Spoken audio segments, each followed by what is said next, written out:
cirugía, si bien es cierto, otorgaba cierto tipo de rejuvenecimiento, sin embargo dejaba cicatrices que en algunos pacientes con cicatrización anormal queloide en realidad constituían un deficiente resultado. Posteriormente se utilizaron los fillers, es decir, las sustancias para rellenar. Dentro de estas se utilizaron el polimetilmetacrilato, que otorgaba ciertos resultados, pero que al final sus complicaciones a largo plazo eran realmente poco estéticas. Finalmente, el advenimiento de la medicina regenerativa y de la cirugía regenerativa utiliza las células madre para el rejuvenecimiento de manos.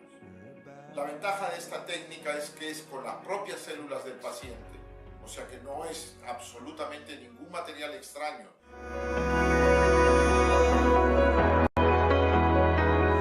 Que hay que colocarlo. Segundo, que no hay absolutamente ningún tipo de incisión por la cual colocarlo. Entonces es un procedimiento que brinda excelentes resultados y que se complementa con otro tipo de rejuvenecimiento. Porque es difícil ver una cara, digamos, rejuvenecida, pero con las manos totalmente envejecidas.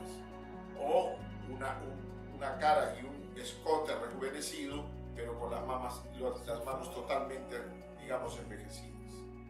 Les ofrecemos estos procedimientos en nuestro Centro Internacional de Células Madre y Medicina Regenerativa.